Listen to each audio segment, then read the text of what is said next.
Le thème de cette émission, c'est ce qu'on appelle communément dans les médias, et je sais, Michel Rubirola, que vous n'aimez pas le terme une salle de shoot. Le terme exact, c'est une halte soins addiction, et autrefois on appelait ça une salle de consommation à moindre risque. Concrètement, qu'est-ce que c'est ? Alors, une halte soins addiction, c'est une évolution des salles de consommation à moindre risque, parce que la halte soins addiction, c'est vraiment un lieu qui est entouré de plusieurs partenaires, professionnels de santé, professionnels du médico-social, qui vont accompagner les usagers de drogue quand ils auront franchi le pas de cette halte soins addiction, certains présentant des troubles, on va dire, de santé, style abcès, infection, septicémie, donc ils pourront être pris en charge par les structures de la PHM ou d'autres structures de soins. Certains auront des problèmes de santé mentale et il y aura une équipe de psychiatres qui sera là. Certains auront des problèmes d'accès au droit et il y aura une équipe de médico-sociaux qui seront là pour favoriser l'accès au droit. Il y aura l'accès au logement. Donc c'est vraiment un travail multi-partenariat. Avant de parler des inquiétudes, David Galtier, sur le terme, est-ce que vous êtes d'accord ? Halte soins addiction, c'est le terme officiel, ça vous convient ? Vous savez, j'ai coutume de dire que lorsque les mots ne sont pas clairement dit, c'est qu'il y a un loup. C'est une salle de shoot, ça veut dire c'est une salle où l'on est autorisé à prendre de la drogue dure. Appelons un chat un chat. Avec un encadrement, c'est ça l'objectif, Michel Rubirola. Je peux répondre à mon collègue David Galtier. Salle de shoot, c'est très réducteur, parce que certes, ils vont s'injecter, probablement. Ils vont peut-être inhaler, ce qui n'est pas différent de la salle de shoot, mais pas que, puisqu'ensuite, il y aura une prise en charge médico-sociale qui sera faite. Donc, ils ne vont pas simplement consommer et partir. Non, c'est une salle vraiment où il y aura une prise en charge. On a une demi-heure pour rentrer une salle de consommation à moindre dans risque. Les détails. Oui, Michel Rubirola, quelles drogues concrètement auront le droit de consommer les personnes qui vont venir sur place ? D'abord, les personnes qui vont venir sur place seront tous des majeurs et arriveront avec leur propre matériel de consommation. Il n'y a pas de distribution de produits à l'intérieur. Donc, ils arriveront avec soit des produits à s'injecter, soit des produits à inhaler, puis il y aura des salles d'injection et des salles d'inhalation. Donc on parle d'héroïne notamment. D'héroïne, de crack. Alors le crack, même s'il commence à arriver sur Marseille, et ça je me suis bien renseignée, et j'ai eu encore un entretien hier avec le directeur de cabinet de la préfète de police, c'est pas du tout organisé à Marseille, c'est consommation erratique à certains endroits, c'est pas organisé contrairement à Paris. Et vous allez l'autoriser dans cette salle ? Non, le crack, il n'y a pas de problème de crack qui est organisé pour venir à être consommé là-dedans. Voilà. Alors, le principe il y aura de l'héroïne, il y aura éventuellement de la cocaïne, enfin, les galettes comme ça, qu'ils vont inhaler, tout ça. Donc ça c'est les professionnels de la consommation qui vous diront exactement tous les produits, mais ça c'est bien lissé, c'est bien encadré. Alors de manière encadrée, qu'on comprenne bien le principe premier de cette salle de halte soins addiction, c'est de donner aux personnes qui viennent consommer de la drogue du matériel stérile. On va en parler de ce problème de santé publique. Sur le principe, David Galtier, de distribuer des seringues stériles, parce qu'on sait que la plupart du temps, celles qui sont utilisées dans la rue ne le sont pas. Sur ce côté-là, c'est plutôt une bonne chose. Vous voyez ça comment ? Non, mais naturellement, dès lors que nous allons avoir dans ces salles du matériel stérile qui sera donné aux héroïnomanes, aux cocaïnomanes, on ne peut évidemment que l'approuver, mais quel cadre légal a tout ça, véritablement ? Est-ce que vous ne trouvez pas qu'on a une attitude un peu schizophrénique aujourd'hui ? On interdit la détention, la consommation de produits stupéfiants, et on vient dans des salles autoriser cette consommation avec les produits d'addiction les plus périlleux, les plus dangereux au monde. Comment voulez-vous qu'on dédramatise une telle situation ? Je crois que c'est tout à fait dangereux, qu'il y a là un problème et matière à débat, Madame Rubirola, tout à fait, parce que nous sommes résolument opposés à ce type de salle où nous allons rencontrer des personnes qui sont addictes à une drogue dure et qui, pour moi, ne sont pas un exemple pour l'environnement, pour les riverains, on en parlera, pour la totalité des personnes qui fréquentent ce lieu. Vous êtes vraiment sur le cadre juridique. Michel Rubirola, vous êtes médecin, vous parlez vraiment de l'aspect médical. Pourquoi c'était important à Marseille d'avoir cette salle, à Marseille spécifiquement ? Alors cette salle de consommation à Marseille est attendue depuis longtemps par les professionnels de la prise en charge de ces publics-là. Donc c'est pas la ville de Marseille qui a créé le projet, ça a émané de professionnels du soin, de l'éducation et de la sécurité, puisqu'il y a quand même des éducateurs quand même de rue qui sont aussi dans ce projet. Ce que je voulais vous dire, et il ne faut pas se cacher la face, la drogue, il y en a partout. Tout le monde connaît des gens qui consomment. On a bien la preuve que la politique du tout répressif n'a pas fait diminuer la consommation. Il y en a plus à Marseille qu'ailleurs? Il y en a énormément à Marseille, il y en a énormément à Paris, il y en a partout. Il y en a en Europe. 90 villes ont ouvert, il y a 90 salles de consommation ouvertes en Europe. En France, il n'y en a que 3. En Suisse, il y en a au moins 7 ou 8. La première, en Suisse, je suis allée en visiter une, ça fait 20 ans qu'elle y est. Et tout le monde se bat pour qu'elle continue, qu'elle ne déménage pas, parce qu'il doit faire un réaménagement autour de la gare. Vous dites qu'il n'y en a que 3 en France? Ce sera la troisième. Ce sera la troisième. La première, c'est Paris, après c'est Strasbourg, et là, c'est Marseille. Et pourquoi Marseille? Il y avait vraiment un besoin? À Marseille, oui, il y a énormément de consommateurs de drogue. Et en fait, il y a une association qui s'est portée volontaire pour porter ce projet. Ce projet a été validé par l'État. C'est une expérimentation qui a été prolongée par le ministre de la Santé, Olivier Véran, pour continuer, parce que c'est une expérimentation qui a fait ses preuves. En lien avec la PHM. En lien, et là, nous, ici, cette expérimentation, donc, qui est évaluée, qui est suivie, pour laquelle l'assistance publique des hôpitaux marseillais est partenaire, ça va être suivi par l'INSERM. Ça a déjà été suivi par l'INSERM. Paris et Strasbourg ont été suivis par l'INSERM. Ça a fait leurs preuves, les salles ont fait leurs preuves. C'est pour ça que le ministre de la Santé a décidé de prolonger cette expérimentation. Ce n'est pas une émanation de la ville de Marseille. Comment ça se passe, les retours que vous avez dans les autres villes, notamment Paris et Strasbourg? Mais avant cela, vous vouliez répondre. Naturellement, parce que je ne suis pas sûr qu'on l'ait prolongé parce que ça fonctionnait. Je crois plutôt qu'on l'a prolongé parce qu'on n'a pas du tout la certitude que ça fonctionne, Madame Rubirola. Ni à Paris, ni à Strasbourg. Et comme ça ne fonctionne pas forcément très bien là, ça ne fonctionnera encore moins à Marseille. Qui plus est, vous le disiez, on met en place ces salles de shoot, pardonnez-moi. Alors, si vous voulez des salles de consommation en moindre risque, HSA. Ou HSA, comme ça on ne donne que le sigle, ça fait moins mal aux oreilles. Mais la réalité, c'est la même. Et vous avez là même, ici même, une concentration de toxicomanes qui est extrêmement dangereuse. Et lorsque vous me parlez de la Suisse, ou on peut parler de certains lieux à Paris, c'est parce qu'il y a une concentration dans ces lieux mêmes de toxicomanes durs très importante. Donc, expliquez-moi où se trouve la concentration de toxicomanes sur le boulevard de la Libération. Moi, j'en vois pas. Et Dieu sait si je connais le boulevard Libération. J'y suis allé pendant des années. Il y a une concentration au niveau de la gare Saint-Charles, notamment dans le 1er arrondissement. C'est dans tout le périmètre. C'est pas au boulevard de la Libération que je sache. Le périmètre. Alors là, on va parler du lieu dans un instant. On va quand même c'est quand même ceux qui s'occupent de ces personnes qui savent. C'est ceux aussi qui récupèrent les seringues laissées sur la voie publique qui savent. Et on a fait une cartographie des lieux où il y avait le plus de seringues ramassées. C'est dans un pourtour autour de la gare Saint-Charles. Et le boulevard de la Libération en fait partie. Parce que de toute façon, nous, ce qu'on veut, c'est que ça marche. Et le cahier des charges imposé à l'ouverture d'une halte soins addiction signale que ça doit être dans un lieu, à proximité des lieux de consommation. On ne doit pas se déplacer à plus de 20 minutes à pied pour pouvoir installer une halte soins addiction. Il faut que ça marche. Donc, on ne va pas l'installer n'importe où à Marseille. Donc, c'est simple. En fonction de ça, il y a un cercle qui a été tracé. Et nous avons visité plusieurs lieux à l'intérieur de ce périmètre dans lesquels cette halte soins addiction était nécessaire. On dit que la maire du 1-7 n'a pas voulu accueillir la salle. C'est vrai ou pas? Alors, je vais revenir sur ce qu'elle avait dit.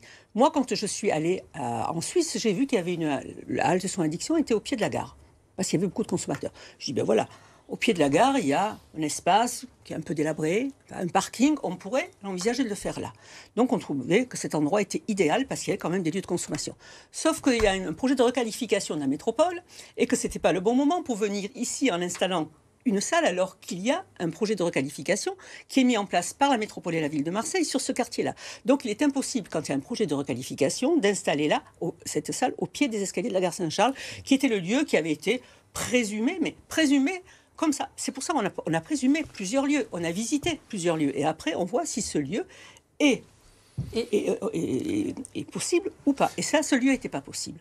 Il faut savoir que quand on a fait aussi une réunion avec l'ensemble des maires du grand centre-ville, puisque c'est un problème de grand centre-ville, il y avait Mme Camard, Mme Olivia Fortin, M. Anthony Crémeyer et M. Didier Jo.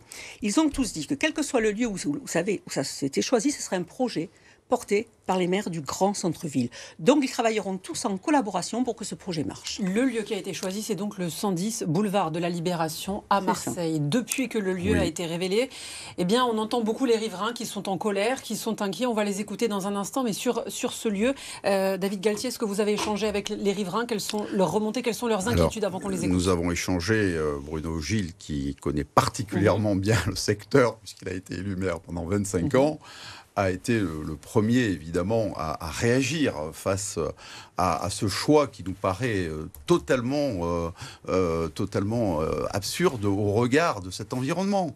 Vous avez 5000 étudiants dans un rayon de moins de 700 mètres. Vous avez 14 écoles et œuvres autour du 110 boulevard de la Libération. Et si vous implantez au beau milieu de cet ensemble une salle de shoot, une salle de consommation de drogue, et même s'il y a des médecins et des pratiquants, eh bien, vous allez mettre le loup dans la bergerie ou dans les bergeries. C'est quand même incroyable qu'on aille l'implanter là. Il y a sûrement d'autres lieux. Et je commencerai par dire, vous qui êtes médecin, Madame Rubirola, le meilleur choix, c'est quand même l'hôpital. Si ce sont des malades, pourquoi ne va-t-on pas implanter dans un service spécifique ce type de salle? Que va-t-on chercher au 110 boulevard de la Libération, plein centre-ville, pour implanter une salle de shoot? C'est irréel. Cours intérieur, vous allez répondre dans un instant, mais avant cela, on va écouter les inquiétudes des riverains. Écoutons-les. Allez, allons-y. On va être spectateur de choses épouvantables, de drogués qui dorment par terre, les halls d'immeubles squattés, les dealers seront là. On est outrés. Une maternelle à 50 mètres, un lycée à 300 mètres, 2 collèges à 200 mètres, et les crèches, etc. C'est pas un quartier où on est confronté au quotidien à ça, donc pourquoi venir ajouter des problèmes dans un lieu où il n'y en a pas? Donc en fait, on a l'impression d'être dans un état totalitaire où on nous impose en fait cette décision. Je vais faire le bordel pour pas que cette salle de shoot soit réalisée. C'est pas possible. Et je vais me battre contre ce projet. Voilà, on va monter un collectif et vous allez entendre parler de nous. On entend l'inquiétude, on entend la colère de ces riverains, notamment sur la possible implantation de points de deal dans le secteur. Il y a une personne qui parlait aussi d'école. Et à ce sujet, on va écouter Martine Vassal, la présidente du département et de la métropole, qui elle aussi était notre invitée et nous parlait des écoles qui sont situées à proximité. Moi, ce qui me choque, c'est la proximité des établissements scolaires. Il y a des collèges, des lycées, des écoles primaires juste à côté. Donc je ne pense pas que ce soit le bon endroit. Moi, je pense qu'il faut mettre cette salle plutôt dans un endroit hospitalier, un environnement hospitalier, plutôt que de la mettre sur le domaine public à proximité. On a compté à peu près, ce sont entre 2500 et 3000 enfants qui vont dans les établissements scolaires tous les jours et qui passent aux environs de cet endroit-là. Donc c'est pas une bonne chose, c'est pas un bon exemple. Je pense qu'il faut vraiment trouver un lieu qui soit adapté. Pourquoi pas à l'hôpital, Michel Rubirola? On rappelle qu'à Paris, la salle de consommation à moindre risque est juste à côté de l'hôpital Lariboisière. Oui, parce que le lieu de consommation est juste à côté de l'hôpital Lariboisière. Vous savez, quand on met en place des politiques publiques et quand on utilise de l'argent public, on fait en sorte que les projets marchent. Donc, pour que les projets marchent, et moi c'est ma spécificité, je suis médecin, je me sers de preuves scientifiques. Il faut que les preuves soient probantes. Et il a été déclaré par les experts qu'un hôpital n'était pas le lieu approprié pour mettre des usagers de drogue. Ça marchait nettement moins bien. Et en plus, quand les hôpitaux sont très loin des lieux de consommation, vous voyez la Timone, la Conception, Sainte-Marguerite ou l'hôpital Nord, c'est quand même très loin. Pourquoi ça ne marche pas? Les personnes n'ont pas envie d'aller à l'hôpital? Ils ne sont pas assimilés à des gens malades. Ils sont victimes d'une addiction, mais ils ne se sentent pas forcément malades. C'est sûr que s'ils sont... Et par contre, la halte de soins addiction, ça ne veut pas dire qu'elle n'est pas médicalisée. C'est pour ça qu'il y a des relais médicaux pour quand des personnes présentent des problèmes de santé, style abcès, overdose même, il faut le dire, ils puissent être en lien direct avec l'hôpital. Puisqu'il y aura un lien direct avec l'hôpital, il y aura même la présence de praticiens hospitaliers à l'intérieur de la halte de soins addiction. Mais par contre, c'est vrai que le mettre à la Conception, et M. Bruno Gilles s'était quand même opposé, et l'autre fois, quand son adjoint à la santé, Patrick Padovani, voulait le mettre à proximité de l'hôpital de la Conception. David Galtier. C'est un débat. Nous sommes résolument contre. Dès lors qu'une majorité se sera déclarée pour ou en faveur de ce type de salle, il faut ensuite essayer de trouver un compromis. Et le bon compromis, c'est ce que disait la présidente Vassal, c'est d'essayer, vous citiez Paris avec Lariboisière à côté, de le mettre à proximité immédiate d'un hôpital.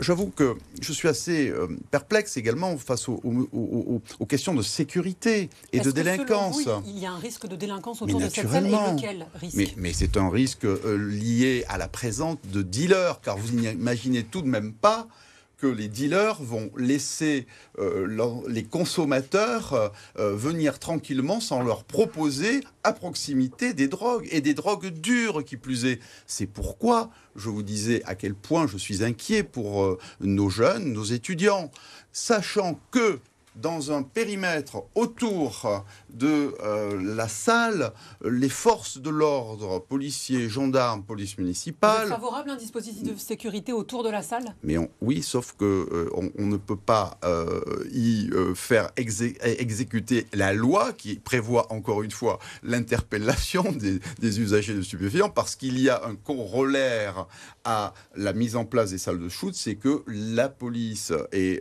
les directives sont en fait pour ne pas importuner ou laisser la personne qui transporte ce produit stupéfiant arriver jusqu'à la salle de shoot et en repartir. Donc, expliquez-moi comment les forces de l'ordre vont pouvoir intervenir et assurer une sécurité en faisant, sans faire. C'est totalement schizophrène. La première question, Michel Rubirola, c'est est-ce qu'il y aura un dispositif de sécurité autour du lieu? Alors d'abord, je vais vous dire que la HSA, c'est pas un dispositif, c'est pas l'anarchie, c'est pas du n'importe quoi. On laisse pas faire n'importe quoi. Le dispositif est très, très, très encadré. Il y a la préfecture qui représente quand même l'ordre républicain. C'est-à-dire la préfecture, des agents de la préfecture? Non, mais la préfecture qui siège au comité de pilotage. Il y a le ministère de la Justice qui est représenté par le procureur, qui siège au niveau du comité de pilotage. Il y a la préfecture de police qui accompagne la mise en place de ce dispositif. La préfecture de police. Hier, j'étais en réunion avec le directeur de cabinet de la préfète de police. Et des agents de sécurité autour ou pas? Il y aura un agent de sécurité qui sera en permanence là, aux heures d'ouverture de halte soins addiction. Et il faut savoir que ce n'est pas une zone de non-droit autour. Il y a un périmètre limité qui est très rapproché. Et le procureur de la République s'engage à ce que tout délit, et nous aussi, et l'association aussi, que tout délit soit traité comme tel. Oui. Il y a interdiction de trafic, il y a interdiction de violence, et ça sera comment on peut sanctionné. Garantir qu'il n'y ait pas de point de deal autour? C'est totalement utopique. Parce que justement, il y aura en plus des médiateurs de rue qui sont Oui, je pense quand même que les médiateurs de rue, le bus 3132, Nouvelle Aube, que le conseil départemental finance aussi, donc c'est quand même des associations qui ont la pratique, repèrent les dealers. Il y a un travail en permanence en lien avec la préfecture de police. On s'est engagé, la préfecture de police appuie ce dispositif. On est en lien direct avec les gestionnaires et la police nationale.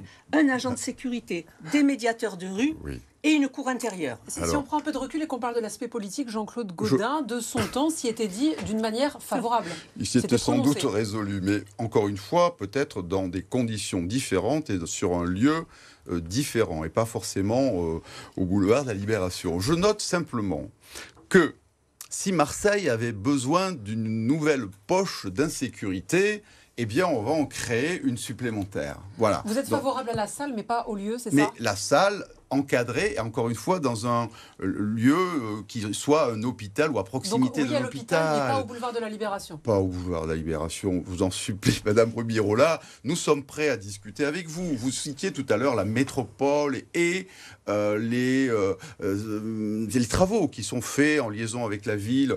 Voilà, bon, essayons de débattre et de discuter. Je crois d'ailleurs que vous y serez contrainte par les riverains eux-mêmes, par les commerçants, par les parents des riverains. On va regarder ensemble une séquence. Michel Rubirola, c'était vendredi dernier au conseil du municipal. Ils ne veulent pas de cette insécurité. Alors, ils n'en veulent pas, ils sont très en colère, ils sont inquiets. D'ailleurs, ils vous ont pris à partie. On va voir ensemble les images. C'était vendredi matin. Vous vous rendiez à pied au conseil du municipal de Marseille. Comme tous les vendredis, il y avait une manifestation de riverains organisée devant l'hôtel de ville. Voilà, on va voir ces riverains qui vous ont pris à partie. La scène a été un peu, avant qu'on voit les images, comment vous avez vécu ce qu'il vous est arrivé? Je vais vous dire, je sais que je ne fais pas de l'électoralisme, je n'en ai jamais fait. Je sais que cette mesure est impopulaire, mais je la porte. J'ai la volonté politique et le courage politique de le faire, parce que je sais que tout le monde va dire pareil. Bien sûr, il le faut, mais pas à côté de chez soi. Alors, on va regarder ce qui s'est passé vendredi. À l'hôpital, C'est une angoisse, on a investi dans ce Je quartier. comprends que vous soyez angoissés. Ça va être même pas ouvert toute la journée. Ça va être Ils vont et tout. Il n'y a pas d'heure pour se prendre un. J'ai rien contre ces centres. Les Mais pas le faire comme ouvertures ça. seront adaptées Mais à la fréquentation. vous pensez, il y aura la police qui sera Madame avec nous. Riberola, pas de, Il y aura le procureur de la Madame Riberola, Non, vous le verrez, vous verrez. Dans Mais après, Paris, tout, qu'est-ce parce qu'il va qu'elle ne faire sera pour pas nous ouverte. Nous, Votre c'est l'enferme. quartier va être embelli. Madame Riberola, ça c'est de la désinformation. C'est pas un lieu dans ce quartier. Vous en rendez pas compte. On a refait une façade, on a tout payé pour que ce soit nickel et aujourd'hui c'est la cata. Le sujet est épineux, les riverains, une partie des riverains est en colère sur la concertation. Comment ça va se passer? Comment vous allez faire? Alors, on va faire tel que ça a été prévu et tel qu'on le met en place maintenant. Il va y avoir... On va rencontrer les CIQ, on va rencontrer les parents d'élèves, on va faire des réunions publiques avec les riverains, c'est prévu. Et les personnes du comité de pilotage seront présentes aux côtés de l'association pour répondre aux questions des riverains qui sont normales. Et ça, je l'entends tout à fait. Chaque fois qu'on installe une structure, on va dire, sociale ou médico-sociale, tout le monde rue dans les brancards. Ils disent oui, il le faut, mais pas. Vous avez le sentiment que leurs craintes sont injustifiées? Je pense que leurs craintes... Bon, enfin, moi, c'est vrai, je ne mettrai pas, je ne fais pas n'importe quoi. Je pense que je l'ai prouvé, je ne fais pas n'importe quoi, je suis médecin et je me sers des preuves scientifiques. L'INSERM, c'est quand même pas n'importe qui, l'INSERM, a montré que les violences étaient diminuées par 8. La préfecture de Pau, c'est-à-dire avec la autour. Oui, et c'est pas moi qui le dis. C'est les études. Il va falloir créer des salles de shoot dans mon quartier nord. Je pense qu'il en faudrait plus par. Et oui, tout à fait, monsieur. Galtier. Il en faudra plus. Là, c'est une expérimentation financée par la. C'est une expérimentation financée par l'ARS. Donc, on met cette expérimentation en place et vous verrez, le quartier va être amélioré parce que bien sûr, il va y avoir une sécurité publique qui va être au maximum. Non, je vous dis simplement, c'est qu'on n'avait pas besoin de ça. On a suffisamment d'insécurité à Marseille pour éviter d'en remettre une couche, si je puis me permettre. Il nous reste très peu de temps. Donc, une question non, il faut le rapport de l'INSERM, il faut le battre en brèche parce qu'on peut le lire sous on peut le lire sous avec des yeux différents. Il a diminué de 2% le nombre d'accidents suite à une overdose, etc. Il y a des chiffres que l'on trouve et qui me paraissent tout à fait, en tout cas, discutables. Mais encore une fois, il faut arrêter d'avoir des positions qui ne sont pas claires face au sujet. Je trouve que c'est un appel à une dédramatisation de la toxicomanie, qu'on le veuille ou pas, et que ça ne rentre pas dans un cadre de santé publique. C'est un déni de santé publique, il véritablement. Reste une minute. Quels sont les retours des salles? Allez-y rapidement parce qu'on a une question pour Michel. Les retours des salles sont très contrastés, madame, à Paris ou à Strasbourg. Est-ce que ça a diminué le taux d'infection de certaines maladies? Tout à fait, bien sûr. Lesquelles et de combien? Septicémie, overdose, abcès. Mais madame, nous sommes là et nous sommes des élus de la République pour faire prévaloir l'intérêt général. Et là, vous me présentez des intérêts particuliers liés à des toxicomanes. Moi, je suis désolé. Je suis élu par une majorité peut-être d'électeurs sur la métropole et pas à Marseille, c'est vrai. Quoique dans le 13-14, je suis élu aussi. Je suis là pour faire prévaloir l'intérêt général. Et l'intérêt général commande qu'on n'installe pas de salle de shoot au centre-ville. Sauf que j'ai conduit la liste du printemps marseillais qui stipulait qu'il y aurait une ouverture d'une halte soins addiction et j'ai été élu sur un programme que je porte et que je suis fière de porter. C'est un réel projet de santé publique et de sécurité publique et je le défendrai jusqu'au bout. Et je rencontrerai les citoyens pour leur en parler. Et ce sera le mot de la fin. Merci beaucoup Michel Rubirola. Merci à vous David Galtier d'être venu sur le plateau de Marseille Politique. Vous restez avec nous sur BFM Marseille Provence. À tout de suite.